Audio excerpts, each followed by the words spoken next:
Hello, hello, and welcome to the Book Buzz Show. I'm your host, Cheryl Brooks. And if you're new here, welcome. And if you're returning, welcome back. If you enjoy the upcoming show, please like, follow, subscribe, and share the broadcast so others can also enjoy it. For those of you who are new here to the Book Buzz Show, we do discuss the book and the characters, and we normally give like minor spoilers. However, we do not give major spoilers, so you won't we won't say anything like the butler did it or anything like that. But again, there will be minor spoilers, so we do talk about the book. In addition to this being a live broadcast, the Book Buzz Show is also now a podcast. So you can check us out at the Book Buzz Show with Cheryl, wherever you get your podcast, and then make sure to follow there as well so you can listen when you're out and about. The book that we are discussing tonight is Ignite by Joan Vassar, and let me show you a cover of the book. Here's the cover, beautiful cover, by the way, I love it. Just so you'll know when you go and you get the book, what the book looks like. And without further ado, I'll bring on my guest for tonight, Joan Vassar, and my co-host for tonight, Katina Brown. Let me welcome them. Welcome, ladies. Welcome, welcome. Hello. My mute was on. Hi. All right. So we're going to get right into it. Put this on the screen. And then it looks like we have a few people in the audience. Those who are showing as Facebook users, if you go to the description at the top or underneath I should say, you can click the link and give StreamYard permission to show your face. Otherwise, it's just going to show Facebook user. We have someone saying hello. Have another saying hello. And hello, welcome, welcome. All right, and so we'll get right into it.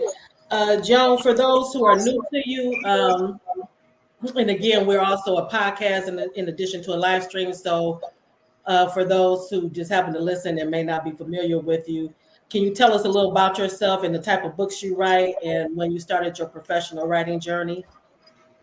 So I'm Joan Vassar, and I started my professional writing journey really in 2000.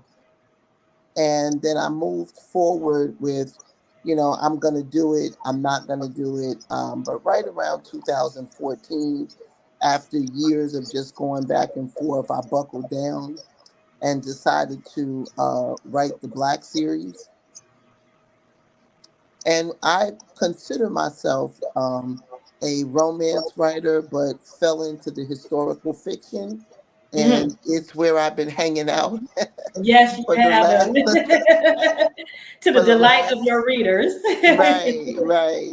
I fell into the historical fiction genre. And history for Black people is just is so rich, and there's just so many things that you can write about, putting the characters in so many different positions and having them deal with things. I just hung out in the historical fiction, and I do write a little bit of adventure. So I think if I had to say, I write romance mixed with adventure and history. Okay. And we have a few more people in the audience saying hello. Hello, Jennifer. Welcome, welcome. Thank you for joining us. Hi, Jenny. Ola, thank you for joining us. We have another Facebook user. Again, if you want your name to show, just go to the description and click on the link with StreamYard permission. We have someone saying, Joan, you're an amazing historical fiction author. I agree. Agree. Thank you. I I agree and appreciate that. agree. All right, Joan, what was the first, I have started asking authors this. What was the first romance book you read that had an impact on you that made you fall in love with romance? If you can. So I can answer that question twofold. The first Mhm. novel that I've ever read, I was 11 and I read Are You There, God? It's Me, Margaret. Okay. And so the first romance novel that I read was Forever by Judy Blume. Wow. Okay. Okay. Nice. And I've heard a lot about Judy Blume books, but I don't think I ever read one. I might have to check them out because I've heard others say that too. That they because I started out actually with the one that stands out to me because I used to read my mother's books. And so Um, I read the one that stands out is Danielle Steele's what was the name of the book? It Jewels, ah, and it was generations, a family generations in that one family, and they were in the jewelry business. But that one always stands out to me, and that I think that's when I first fell in love with romance. with romance. Ah, What okay. about you, Tina? I'm not even sure if this is romance. It was Sister Soldier, uh, Coldest winter. Coldest Winter. Okay, okay, Mhm. that definitely was. I remember that book. Yeah, it was a lot going on. So I There's know a it lot going on in that book. was romance or not. It was Let's see. definitely something that got me interested going in that direction. We have LB Whitehead saying that Joan was the first historical fiction author that she ever read. Oh, really? Okay. Yeah. Yeah, it's not. It wasn't a lot of black authors that I was aware of anyway. The Right. first one that I read was Beverly Jenkins and fell in love with her writing. There are a lot more now than it was when I Right. first started. Yeah, Well, she definitely paved the way most because when I definitely. was growing up, there weren't a lot of black um, writers that were put out in the forefront, I should say, Right. and definitely not for romance. If you wanted to read romance, it would not be a black book. So you are absolutely right about Beverly Jenkins. Hmm. And she Yep. had your Fabio, I think, his hair blowing in the wind. Right, right. The old Harlequin romance. Right. Right. And Lisa saying Judy Blume was tween books to read in the early 80s. Okay. Yep. Yep. And someone is saying, yep, Beverly Jenkins for her. And oh, they don't know where to go for the description. It should be right if you're looking at, actually, let me go up. Let me look here so I can see how it is right here.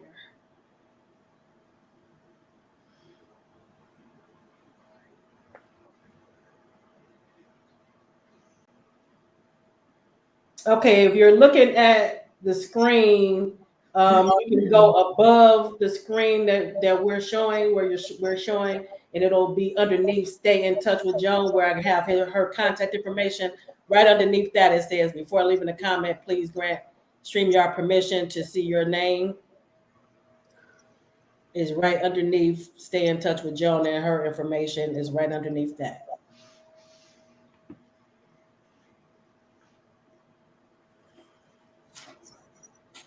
All right.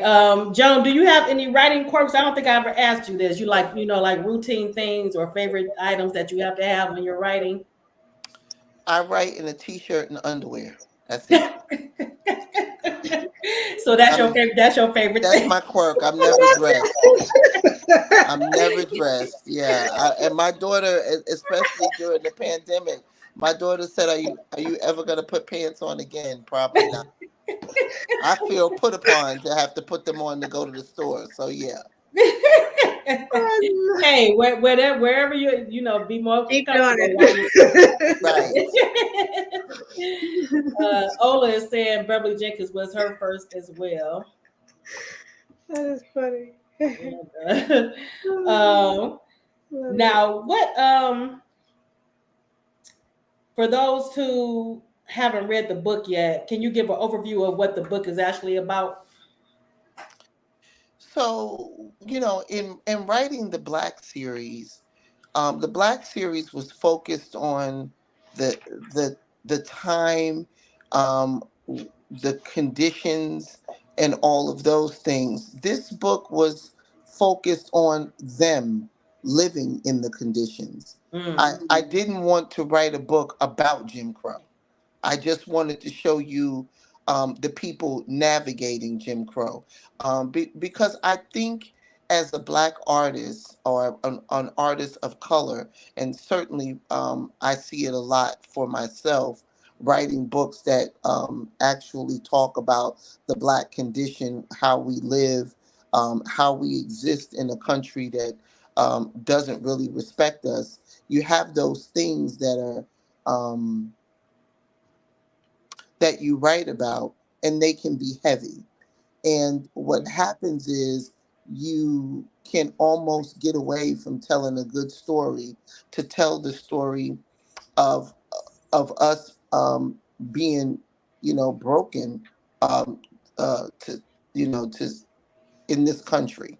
And so I want to tell a story about us living in it, because Black people, we get up every day, we go to work, we raise children, we fall in love, we get promotions, we graduate college, all of these things that we do. We learn to drive. There's all kind of things that we learn to do, and I'm attempting to show you people living in these conditions and still attempting to be human. right. And you did that in the Black series as well, showing Oh us yeah. another aspect of that. Um, Now, what made you choose this particular era though, like the 1920s, to write about? Because you could have went to any era, but what made you choose 1920s? So I chose the 1920s because it is a time when we're dealing with Jim Crow. We're dealing with Black people not really owning the land that they're tilling. And so there is still this form of slavery going on, because you're a tenant farmer and you are breaking your neck to harvest and to feed your family. And the majority of the profit is going to the landowner, which is not you. Mm, And so I'm attempting to tell you a story of a family who actually owned the land and then almost lost it. mm, Mhm. And so I picked the era because um,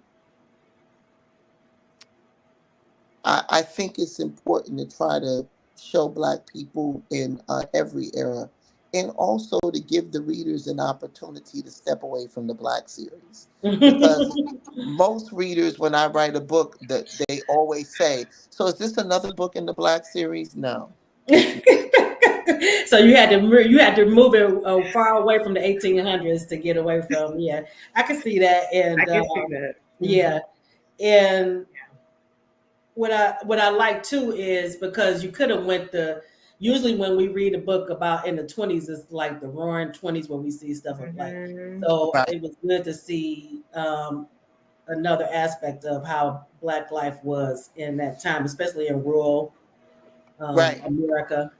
Yeah. um what were there any challenges when you were writing the book? And I know you're well versed now in research and all of that, but did you face any challenges with this particular story? I normally face challenges with the work, because when I'm writing, the work for me is abstract. I don't see it like you see it. I see it in pieces. When you Hmm. see it, it's together. And so for me, I'm always concerned that I miss something. Okay. Um, so I didn't have any challenges per se in terms of the writing, because before I sit down, I already have the story plotted out all the way to the end. Okay. And I think that helps for the people who write books, I think that helps with writer's block, because a lot of people think they have writer's block, and really, in telling a story, you have to actively be moving the characters along. So that thing where you watch TV and the person's cursor is blinking, and then all of a sudden they have this idea that carries them through. Writing a book is work. And so you always have to be actively thinking about what the characters are going to be doing, if it's going to be Mm, raining, if it's going to be snowing, if it's going to be hot, dark. right. Are they going to make love? So whatever. So in my writing, I'm actively thinking about what they're going to be doing. Is it nighttime? Is it daytime? I'm actively thinking, and that for me has been the difference between writing and feeling like I have no ideas. Which it shows the time that you take, and I think I told you this before in your writing. It shows with throughout your writing the time that you take and the details. I love the little details um, that are throughout the book. This book, as well as other books that I've read of yours, and let's see. Chanel is saying, "No, we we love Joni in the 1800s." She Right, right. and you have an amazing editor that makes sure you don't miss it. Yeah, that's true. Amazing editor that makes sure you don't miss it. Yes. Tina Smith is my editor, and she really is fabulous. She has attention to detail, and she also, although I don't require it, she always goes behind me to make sure that I'm getting my year right and different things, and I appreciate that about her. Okay. So she and I have been a good, but I've had other good editors as well. She and I just really fit Mm-hmm. together, and we do really well. I do a lot of research. I do a lot of reading, and mostly articles about the time and different things. And so, for instance, the scene where Josie needs Kotex, I bet you Mm-hmm. readers thought, I bet you readers thought, there were no Kotex back then, but yes, there Yeah. were. And that's actually what they were called, Kotex. Um, and that's what I'm saying. The little details um, that you make sure you implement. And even I think when I read um, what was that? It was one of the black books. I can't remember, but Hmm. I think I told you then that the little details that you put in, I felt like when they went to another state, I felt like the state was another character basically because you did such a great job of describing everything, and I felt that in this book as well. So great job with that. And Thank then you. Lisa is saying, I know, let's say, I love how Joan gives us the truth of fiction by implementing truth events in the time period she's writing about. Yes, most definitely. Hmm. Um, Same thing when she was writing about Lincoln. Yeah. Right, right. Love that as well. Hmm. Joan always says the mundane details matter. They do. And really, when you're writing a high point in the book, or a conflict, or an intimate moment, your storyline culminates to that. Hmm. But it's being able to put the characters in day-to-day stuff. It's Right, the repetitious stuff, because these are the things that form an actual life for the character that you as the reader can attach to. And so if you don't get that Josie is uh, making eggs, or right, frying chicken, or washing clothes, these are the things that attach you to this is the life. right. And I got that while I was reading it. And I think I mentioned it to Tina before we came on Hmm. that I could visualize it. I felt, I could feel or I could see the Everything. life on the farm. Hmm. Um, Yeah, yeah. yes, and so you did a great job with that. Now, what do you want the reader to take away from the story in itself? So the story is about, you know, some people think it's just about revenge. It's just about being angry during Jim Crow. But what it's really about is you're living in conditions that are not meant for you to succeed. Mm-hmm. And you are trying to figure out how to be in love, how to make money, how to maintain the basics in life while all of this other is going on. And so, um, if you take anything away from any of my books, is that Black people are more than the conditions that they live in. Mm-hmm. And we make a So, way out of no way, basically, for absolutely. generations. Absolutely. So, we watched the whole thing with George Floyd, but yet we were still working, dealing with the pandemic, trying to look after our elderly, our children, remembering to register the car, remembering to Right, get an oil change. We're living life in the middle of all of this. And right, so when I write books, I attempt to come across. That we are all of those things that the conditions say we're not. right. So, question, with all of that, how does that relate back to the title of the book?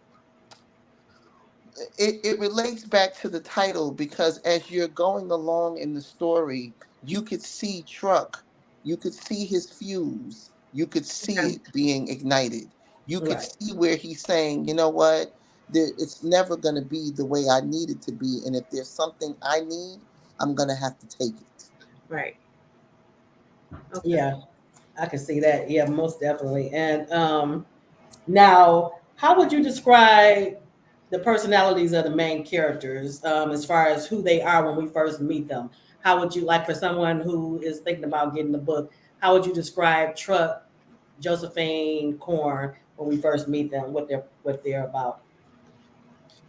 I think when you meet Corn, um, you can tell that he's looking for an easy life. And sometimes trying to find an easy life makes life hard. Right. Um, and Truck is trying to maintain life. Right. And sometimes when we're just trying to maintain, we forget to live. Mm. Yeah. And Josie um, lived a life of abuse.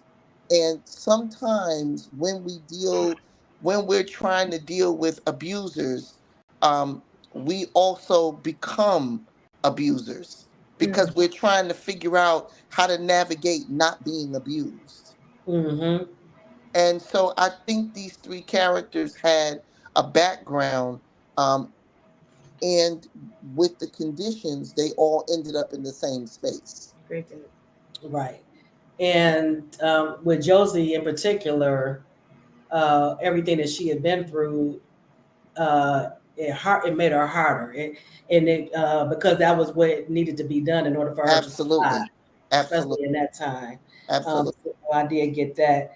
Now, did you have anyone particular in mind when you were coming up with with how the characters looked in your mind? Like any inspiration as far as like celebrities or anything? I usually see the characters in shadows. I don't fully see them. There's only two characters that I've ever actually looked them in the face and they've looked me in the face, and it's been Black and Jeremiah. The rest Okay. of the characters have all been shadowy to me. Okay. Hmm. I like that. Okay. So we can come up with basically our own image when we read Absolutely. them as far Yeah. as right. Yeah. Hmm. All right. I see your questions, everyone. I'm holding off because some of them are about specifics in the book, and we're going to get to that. So that's why I haven't put that on the screen yet.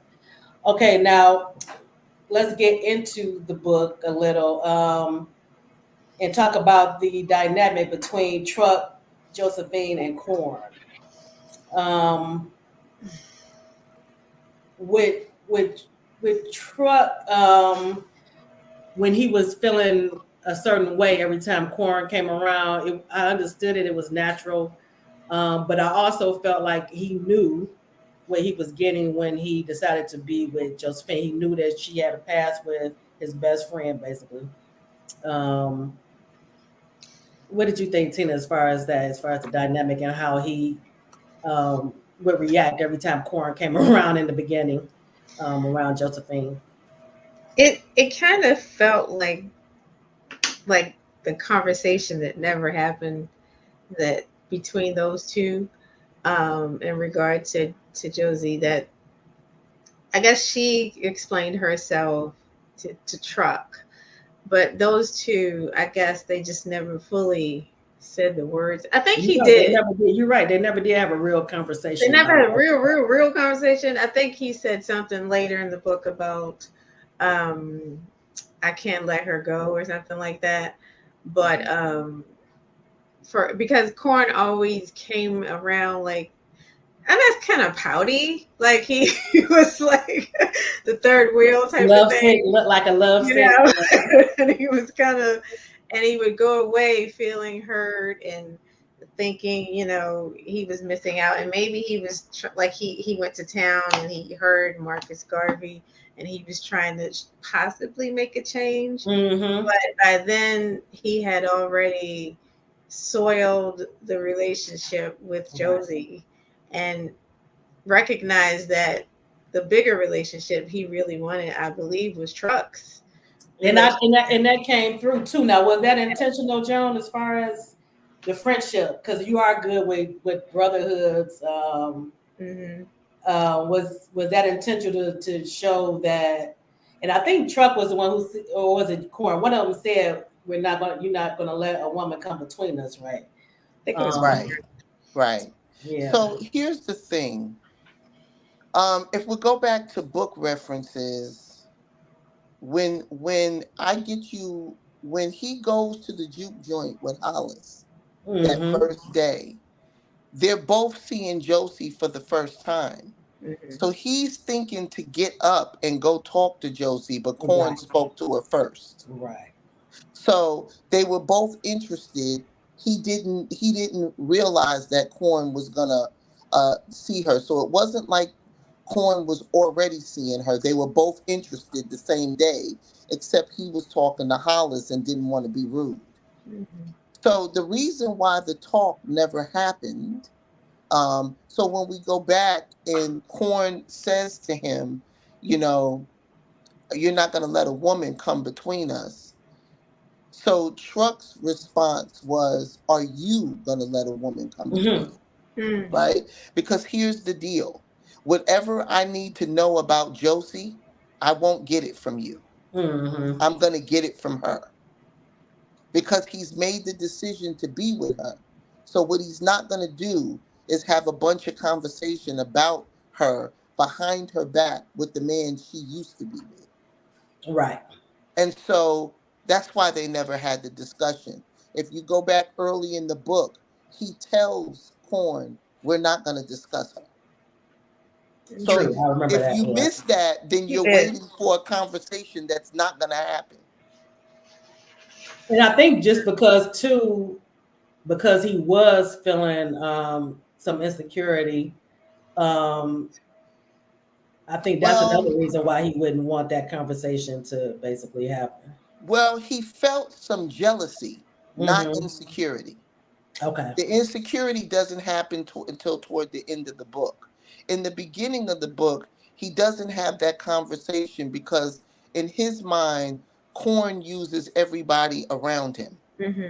Right. And he doesn't want to be put in the position to be used or to get the girl used because Right. of it. Right. And so his frustration is that Corn and maybe some jealousy, but not insecurity. Corn had nothing going for him. True. Mm-hmm. And we do see that the dynamic between them before Corn went out of town and before he experienced Marcus Garvey, that Truck was always the one basically picking up his mess, sorting out the mess. Mm-hmm. And that's why he felt so comfortable leaving Josie there because he knew Truck would take care of her. Well, and the other piece is he had no real where to take her. No, His family didn't even want him there. that's true. True, true, So not only did you dump him on Truck, but then you didn't even come back to see if Truck found her. What if Truck would have just gone to bed? true, true. And I thought that too when they were talking. And he said, "I knew you would go. You wouldn't leave something light on or something." He said, "You would Right. go back and make sure Mm-hmm. everything was locked up." But yeah, he was definitely taking all of that for granted because it was no way to know for real if he would do that. Right. Um, And in cleaning up this mess, you've now drugged my aunt and uncle into it. right. Correct. Mm-hmm. Yeah, so I could see how it would be because he probably already had some feelings that he never really spoke on probably with Corin. So I could see Right. how a lot of that, a lot of the aggression and stuff that he was feeling towards him was coming to the forefront. She just made it um, that much more evident because of the situation. Well, Mm-hmm. and she made it that much more because he didn't want to be involved because he didn't want her hurt. And then she ends up hurt anyway. Right. What helped is that whatever she was hurt was not what he thought it was. And again, she owned up to it. Mm-hmm. You know, another conversation I kind of wanted them to hash out. Um, Corn was feeling a certain way about when he brought the idea of the bank to Truck. He wasn't interested, but when the brothers did, he was for it. Now it was other things behind that. I think Truck had just got to a point where he was Yeah. he wanted to where he was in a position where he wanted to do something to save the land, but in Corn, I believe he came over and he was going to. I think he started to say something, but they never had that actual conversation about, um, why did you go with them when I first asked you, you didn't Mm-hmm. want to do it. Right, because Corn attempted to have that conversation. Right. But the real truth is he didn't trust Corn. Corn half-assed everything. So Hmm. he couldn't plan a bank robbery with the Corn he knew. Right. Right.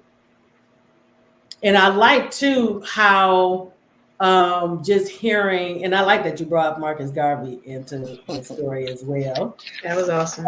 Yeah, we got Nat Turner in the other series and Marcus Garvey, but and I liked how his thinking kind of changed after he heard him speak, and how he wanted to uh, live a different life. Because Definitely. for you to want to leave America and go to Africa, that's Yeah. big, a Yeah. place you've never been. Yeah. Mhm. Right. Well, the So theory was he said that you're with all people that look like me. right. So he just wanted to be free, I guess, and not have to deal with the people that in the town and the So when you go to Africa, you're going to deal with your own new set of problems. But Right. what he was saying is that what he didn't want was to till land all day and come up with nothing at the end of the day. He Right. wanted to try something new. He didn't want to just accept this. And so the purpose of Corn looking over the ocean at a different existence is because it's subliminally supposed to make you understand that there's more to the black experience than what you see here. Mm, And it has always been that way. mm. Yeah, I can see that. And then what I thought it was interesting too is in the beginning how there were a lot of assumptions made. One was with truck they a lot of people assumed that he was weak or green. They were saying Right. um, Titus and Hylas, but even some to some extent Corn too. But even his uncle thought Yes. he was being led around by Right. by Corn and Josephine. He didn't think Right. that Truck had it Yeah. in him, basically. Right. Hmm. So And I that thought was that the was other reason why Truck had to make the decisions, and the reason that he brought Corn in. Corn wasn't mature enough to do it. And the brothers were just this side of criminals that they could get it done. Him and hmm Corn really were not. And No. he understood that. That was the side of growth for him. And right. so what they needed was to deal with people who were not green. And I like too that because at first in the beginning you didn't know whether or not Hollis and Titus were on the up and up. At least I didn't. Right. Um, Right. yeah, Yeah, you didn't. right. So I like that they ended up in the end being trustworthy Yeah. and they all were actually friends. And I like Looking in out the for end each other. also that Truck became the leader. Wasn't that something? Isn't that Yes. Right. The one that they thought didn't have it in them. That was Right. right. something? They all started depending on, and he started making the Mhm. decisions. Yeah. Right. Even when he, even in approach to, even in the relationship with his uncle, you know, Yeah. he had to set him straight Straight. almost to Some But say, things. Yeah. look what it took for that though. The right. woman, that's always the case. Like Hmm. you're not about to be treating her any kind of way. But Hmm. Hmm. so I like that too. But there was also like with Josie, he thought that she was something that she wasn't as well. That's true. When they first came together, where he thought she was much more innocent than what she was. Right. Hmm. Right. Mhm. And his uncle actually saw it when he did. I don't Right. know if his uncle actually saw it in her or if he just was. Well, the uncle just assessed the situation. She was with Corn, so she Ah, can't be no good. Right, right, right. right. And the uncle never liked Corn, even from a kid. You know, And isn't that something that Corn ended up being a true friend to Truck? Right. And I think Truck always knew that probably. and That he Right. ended up helping them in the end. right. Right. So there's that. Mm. Right. Absolutely. We have some questions out here in the audience. Let me see. A lot of questions, comments. Chanel is saying she loved the scene where Josie popped the driver and Truck was like, "Ma'am, I can't leave you alone for a second." Um, Josie was no joke, She was no joke. and I'm not sure what scene you're talking about on that one. Someone has a question. Chanel is asking, did Oscar's brother suffer from mental illness? Definitely. Okay. Definitely. He Because definitely was none of what happened in that scene was rational. But the truth of the matter is indicative of the life she led. Like, I'm this close and yet I've gotten nowhere. So my mm, life is still not stable, and the one person who could have helped me get to a stable place didn't listen to me. He believed that he had the situation under control. And her being an outsider looking in, she could see the brother unraveling. Mm-hmm. and he didn't take it serious as far as he just let it like, oh, my brother, I know my brother can be a handful or something he Right. said. Right. But again, this is 1925. And what you may diagnose with schizophrenia today, or Hmm. bipolar disorder today, or depression today, um, Hmm. these things still existed. They're just labeled now. And Right. so I always attempt to put some form of mental illness in the books because I myself suffer from depression. And so Hmm. I think it's important that because we label it today, that we understand that it always exists. Right. Most definitely. And we have a way out of having your land devalued and basically stolen from you. True. Mm-hmm. Um, We were talking. I guess that's when we were talking about Corn and the way he felt about. Absolutely. Absolutely. And your descendants are still graduating college Right. after everything. You're right, because from slavery to it's just the things the Black people, the trauma that we've and still experiencing. Absolutely. Uh, Absolutely. Chanel is saying that you always getting us hooked into these love triangles. Right, in the Black series, it was two A couple women of them. in the middle. Yeah, a couple of them. Yes. Yeah, it sure was. Well, Mhm. you're right about Yep. that, Chanel. The love triangles.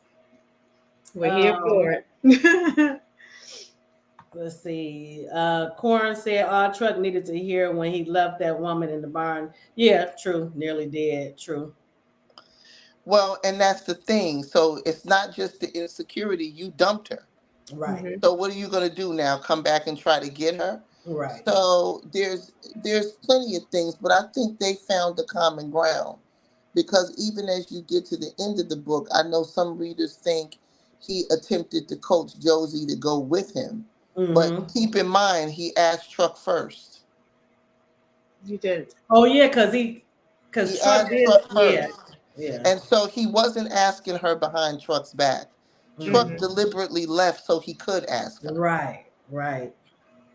And I love that they still um basically kept the friendship even though it was strained.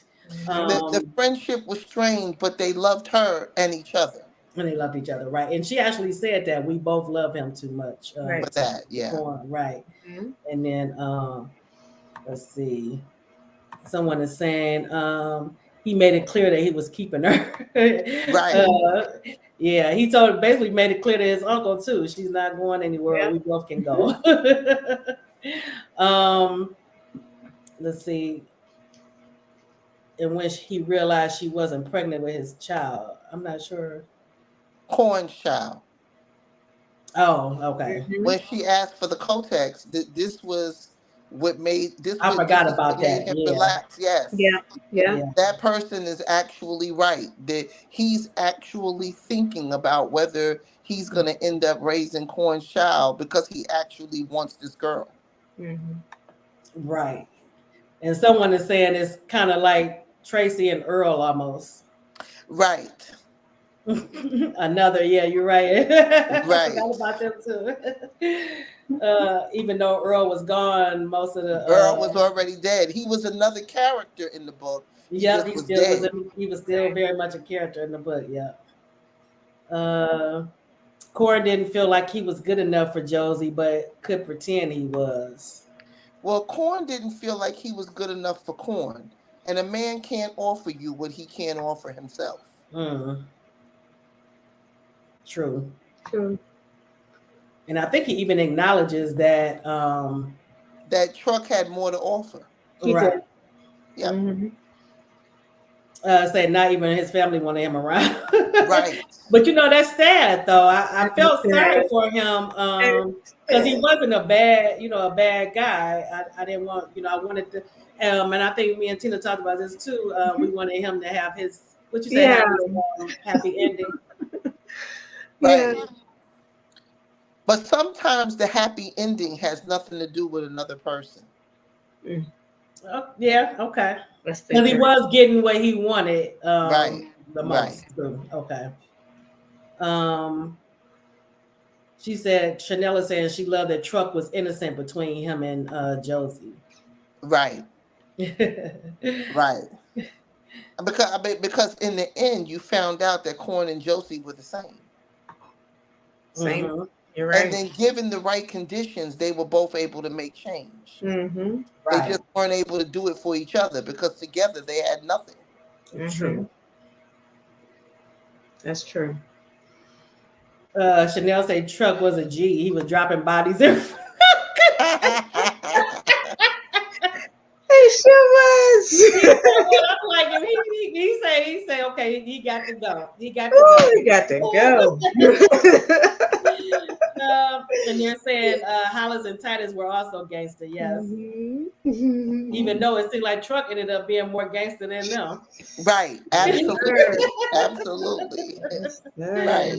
sir. You're right, Lisa. I said that too. They thought Truck was green. He showed them.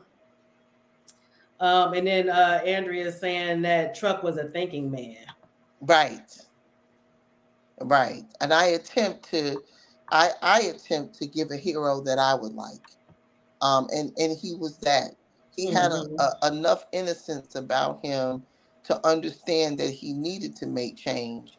And even when he made the change, there was still some level of innocence about him. Josie was more gangster than Truck, Yep. but Yeah, And I think she held it back a little bit because a lot. when she got with Wallace, because he was like, give me some go, let me go get some rope.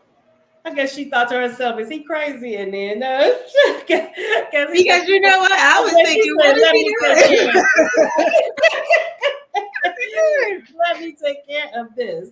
right. I mean, we what we gonna do? Tie him up and ask him nicely? Right. He's Yeah, here, right? He's here because he's already against us. Right.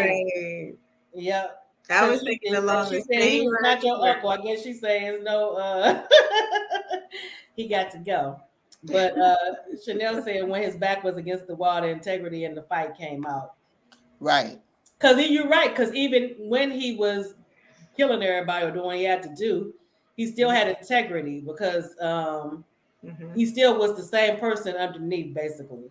And especially like with his aunt and his uncle, he couldn't stand the fact that he was bringing trouble to their door. Right. Right. Mhm. But the truth is, the uncle brought the trouble to the door. True, true, yeah, And he told him that too. right. I'm glad when he put him in his place because his uncle Mhm. was something else. Yeah. Uh, and somebody is asking, was Cleveland Tobias's biological father? Hmm. Yes. Yes, he was both their fathers. And the issue was that he said it. You're a drunken skirt chaser. Your mind is not on anything serious. So I would not be leaving my life's work with you. But he suspected this, and the father saying it triggered him. Hmm. Um, let's see. Corn admitted to Truck that he had nothing to offer Josie after she was attacked. Yeah, he did admit that. You're right. He Hmm. did. And then Lisa is asking, did Corn really love Josie, or was she a way to earn coin? I think he loved her. I would say that he did I think so because too. he offered to do the bank robbery to keep her interested. Right. Mhm. Whereas Truck didn't have to do it. She was already interested.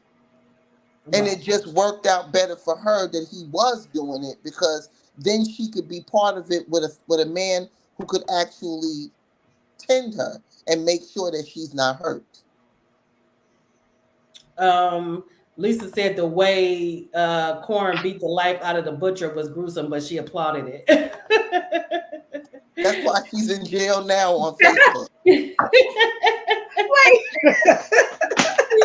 Oh man, A hot I'm ass with you. I'm man. with you, Lisa, because I was like, I'm Agreed. with you, Yes. because he was something else. Mhm. Well deserved. Yes, just like Truck and his dealings with the banker Caldwell, Yes. and the way he kept robbing him and ripping him off, and then thinking that he didn't have another choice but to accept it, and then going behind his back and trying to get the land through the uncle. He needed his come up as too, and he Right. got it. That's right. He definitely got it. Okay, now another thing that we do on the broadcast is we say what our favorite scene was in the book. Okay. And so, with the favorite scene for me, when and we just talked about this a little bit, when Truck left to run errands, Josie thought giving her the opportunity to leave with Corn Hmm. and not really knowing what to expect when he came back. That's And right. then when he came back and saw Josie and there was his aunt just normal, and he was so overwhelmed. And I love that scene when Right. she was like, "I love you. I could never leave you." So she knew that he was surprised to see her still there. Right. And why would I walk off with a person who already dumped me off? So I'm Right. gonna get into a situation. I mean, you know what I'm Uh-oh. saying? It is what it is. He's already. I've been hurt, and he didn't try to see about me. He just threw me Oh. somewhere. Why would I follow that? And Right. when she was there, the days in the beginning days, she was wondering, like, Right. where He is never he? even came Right. back to He see never about it. Right. showed. Right. Right. Because she kept asking about him, and I think Right. that was another thing that triggered the Mm-hmm. jealousy. But and it took forever for him to even come and see if she was even alive. So Right. yeah. Right. Right. It's crazy. And Lisa is saying you ain't have to bring up her prison stint, John. Uh-uh. Uh-uh. And Chanel say she stayed locked up. Right. Oh, And Lisa gonna be at Rikers Island here. she definitely stayed locked up, yes. But Lisa. okay, Tina, what was your favorite scene in the book? One of Or my one favorite. I mean, we touched on so many right. already. But one of them I don't think was mentioned was after all the arguments and the disagreements, his Uncle Alvin came and sat in his In the barn. the barn with him, and they didn't say anything, and he Mm-hmm. was just working, and he just sat there, and they were just in complete like silence, but they were comfortable. In complete harmony. Yeah. Right, Right. Their right. relationship, it showed that their relationship was gonna be okay. Yeah, Yeah. yeah. Mm-hmm. Despite everything that had, all the arguments and all uncle's outbursts and Aunt Bertha trying to get them together, it was Right. I felt so bad for Aunt Bertha. She was always in the middle, wasn't she was. But I she? thought that was a good moment. That was a great. Yes, I like that too. Hmm. And then another thing we always before we go to that, what was your favorite scene to write, Joan, in the book? The scenes in Manhattan, Okay. in Harlem, where Right. he's attempting to make a living, and Hmm. he's finding out that while New York is not calling it Jim Crow, it's no Right. different than the South. That's right. Right. And so what he experienced was a kind of, no matter where you go, there you are. Mm-hmm. Yep. And that was a rude awakening, and probably a rude awakening for a lot of folks back then. Absolutely. Um, thinking that the North was the promised land. They Right. should have went to Canada with Black. You see? Wait a And minute, we and all we and in technically everything we still need us a Right. black and his and crew. and technically Black only just died 4 years before this, because he dies in 1921. Oh, really? Okay. Right. What? Oh, okay. Um, okay, so we're moving on to the heartfelt and touching scene. For me, it was when Truck thought his aunt and his uncle were in danger after him and Josie were awakened by gunshots. Right. Mm, That definitely was heartfelt for me. I could feel his anxiety about it and his fear. So you did Right. a good job with that, John. Um, I appreciate. and what was it for you, Tina? I think it was when Josie first came to live with him, and he was trying to deal with his feelings for her, and how he tried. He was tentative in like being with her, being alone with her, Mm-hmm. trying to show her that he just wanted her and not just her body, because she was even trying to barter at some point. Right, right. Right. He his payment, and he was like, "No, I'm good." I felt Mm-hmm. he wasn't good, but Right. he was restraining himself so that he could, A show delayed her. A delayed satisfaction. Correct, Yes. Right. correct. And she And- started to see, wait a minute, maybe I got a little more worth here than Absolutely. than that was the beginnings. I think he was instrumental in her journey, you know. mhm. Yeah. Most definitely. And he told her, I don't want payment from you. Yeah. That's not And what it that was about. and that evolved into the other, like they were together, I guess, when they started having their routine, like Joan was saying, with the normalcy.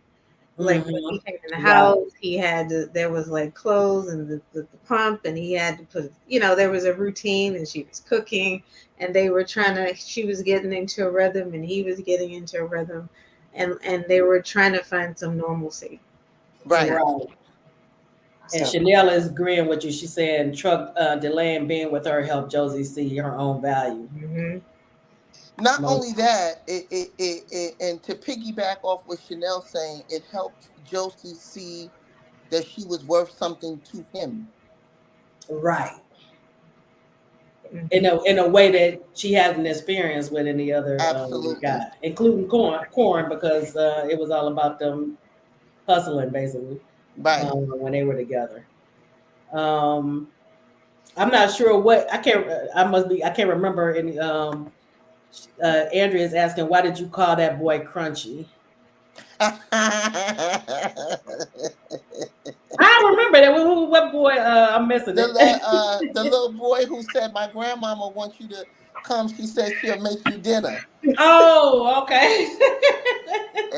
You know when you young, you dusty. You've been outside Right, playing right, all right, day. right, right. Oh man. And Oh, then that's good. That's good. I don't know if this is one of her favorite scenes, but the Facebook user is saying Josie almost had to give up the kitty for a reel in the bank, waiting on truck Right. shut. Yeah, Yes. yeah.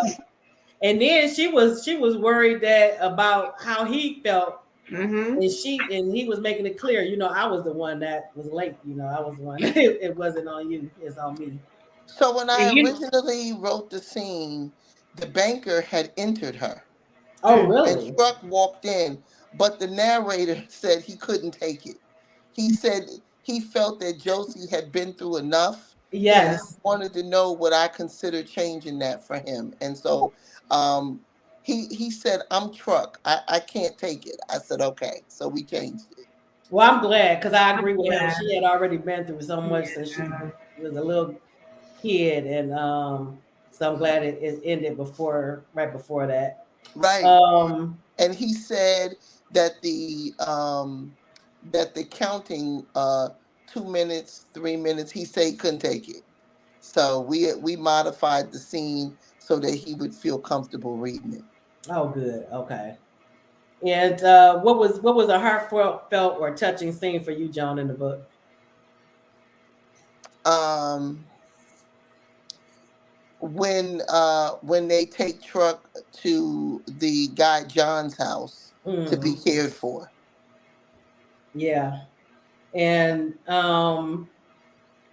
yeah, that was traumatic because I wasn't sure what was going. When the truck rolled over him. Oh my gosh. Right. No. Yeah. Now that ended up being another one of my favorites, when not my favorites, one of my romantic scenes that I have written down is Josie when she finds out, her reaction and her wanting to go to him right away. So that was basically a turning point where he should have known, if he didn't already, um, her true feelings for him. And I Right. think Corn actually acknowledges it too. That because at first he didn't know if she really cared for Truck or if she was just being with him. But then I think it was that in that moment where he realized that she did have feelings for Truck. Right. When he saw that. Yeah, he definitely saw that.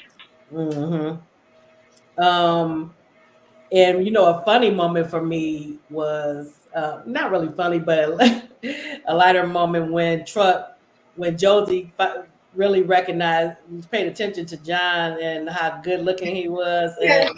and then Truck is in the bed looking, and he say, basically saying, "Okay, you looking mighty hard at John," and then one of the brothers was in the doorway, and he started laughing and told him all the women feel like that with John. So that was like a lighter little moment in the book.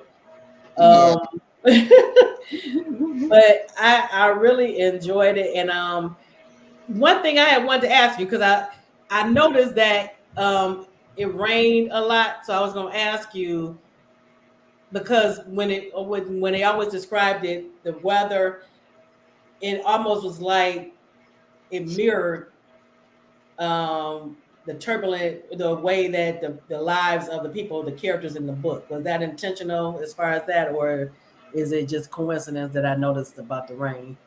So it's the reason why it rains all the time is because they're farmers. Okay, okay, And so I'm showing you all of the things that they got to depend on, but also it's because they're actually going through a lot of shit. mm-hmm, And so the weather kind of does represent how they're going. And also when you're writing, you tend to make everything sunny. true, True. And so it True. is okay for the weather to just be bad for a few weeks and months. And that does mm-hmm, happen. And so in this book, it just seemed more, you know, it just seemed more like it would fit. But as right, you notice, once they rob the bank, the weather starts changing. right, yeah. So, yes, Um, Cheryl, you're right about that.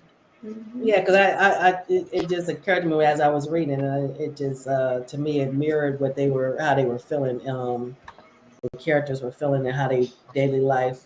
Lisa's saying that the liquor drop off in Forsyth County had her thump. Yes, yes, um, So I picked that county because if you're old enough, you remember when Oprah had come to yes, Georgia and had interviewed Forsyth County, and they were calling her nigger on her own damn show just about. So this county is the same in 1925, and it had Mhm. carried through to the 80s, and it is still a little rough around the edges. It is oh still really? kind of a sundown town in this even in 2023. Oh my So gosh, so I picked uh Forsyth County because of the Oprah reference and because all the way in 1980s the county was still a problem. So you understand that it is definitely a problem back during Jim then, Crow. right? Yes. I remember that episode, and Chanel saying she remembers Yes. it too. So if you've not checked it out, you can Google.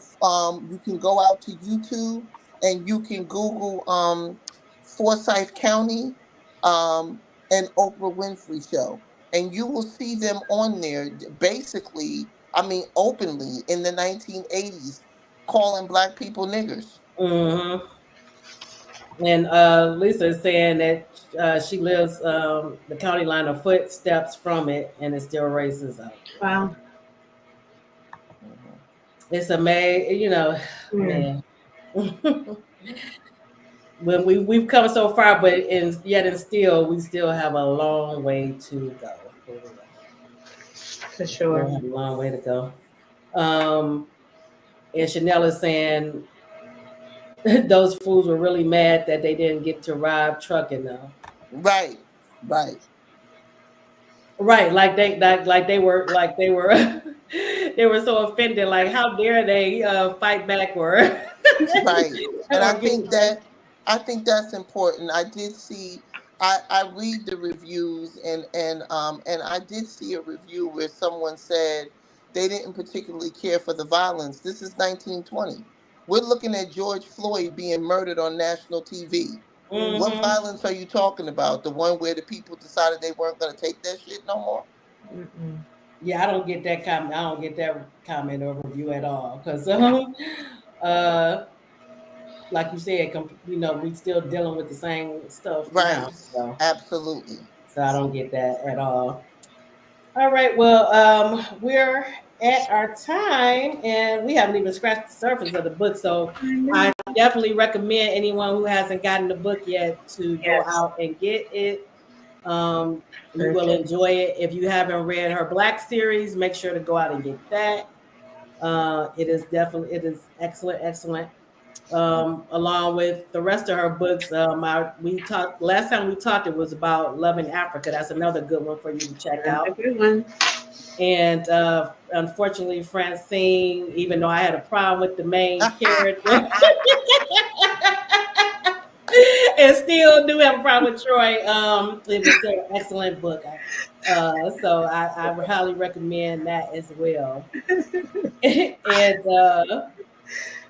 somebody is let's Facebook you were saying, I think in Jim Crow, white folks were still so bitter over slavery. Seeing a black man own anything was an insult. Yeah, even to this day, you're right. Right. Yeah, Yeah. Mm-hmm. even to this day. I had been reading, watching the Bass Reeves series on Paramount Plus, and seeing just with him that it was an affront for a black person to call themselves being a deputy marshal. So they don't want to see, they didn't want to see us doing anything. Um, they're saying it's a fabulous book, and J.D. Jackson did oh a great job with the narration. Yes. I'm gonna have to check it out. I haven't, because I read it, I didn't listen to it. And Uh, this book in particular was written around his talent. And he is so talented, and it was great to work with him. And he brought the book alive. And okay. there will be a book two, and that book will be called Sedition. And that's one of the things I was about to bring up to you. And someone in the audience also brought it up Yeah. that you left the door open for another book. So that was what I was going to ask you. Okay. Yes, there will be another book. I'm so happy about that. I'm so happy about Mhm. that. And maybe Cora can get a love interest. I don't know that Corn is going to be in this Oh, book. okay. Okay. Yeah. Um, Now, do you have anything else besides that coming up that you can share? So I've written a couple of novels, and I'm in the throes of writing a novella and book two, and I'm working on some things and trying to get, unfortunately, Francine finished up. So right now I'm finishing up Butch and Jules' story, and I have some surprises coming, and so it'll be next year should be pretty interesting. All right, I can't wait. And Chanel is saying maybe Corn can have some time to get himself together. Right, right, right. Oh man. And just another tidbit, Marcus Garvey Jr. died. I want to say the end of 2021, and Hmm. and he was 90, and up until he died, he had been trying to fight um, his father going to federal jail for mail fraud, and he had been trying to get him posthumously pardoned, and Obama would not pardon him. Oh And really? so, just these are just tidbits of things that fall into your lap. I did not know that Marcus Garvey did federal time in Atlanta. I didn't either. So we're just learning. Um, Hmm. and so the scene where Marcus Garvey, if we're looking for a favorite scene, the scene where he is being walked into federal prison, if Hmm. you Google that, you'll actually see the picture. I didn't even have to think about that. All I had to do was look at the clothes he wore in his carriage and get it on paper. Oh really? Okay, I didn't know that Yes. was okay. I'm gonna have to check that out. Yes. Hmm. Very, very good. Chanel is saying she loves learning history from these books, most definitely. And because that's one of my favorite genres is the historical fiction Yeah. romance. I look at a lot of documentaries too, so That's good it's right up stuff. my alley. So I'm glad you ventured into historical, and I hope you keep writing it Right. because you do an excellent job. Excellent Thank job. you so much. You're welcome, and thank you so much for coming on the show. I appreciate it. And you're going to have to come back when your next project comes out. Yes. And when my next project comes out, I'm going to interview with you first. I'll let you know. I'll keep you in mind. All right, sounds good. Okay, Alrighty. everybody, have a great evening. Thank you for coming out. Tina, thank you for assisting. No Thank you, problem. Tina. Thank you for having me. All right, and I'll see everybody next time. Alrighty. Night, ladies. Good night.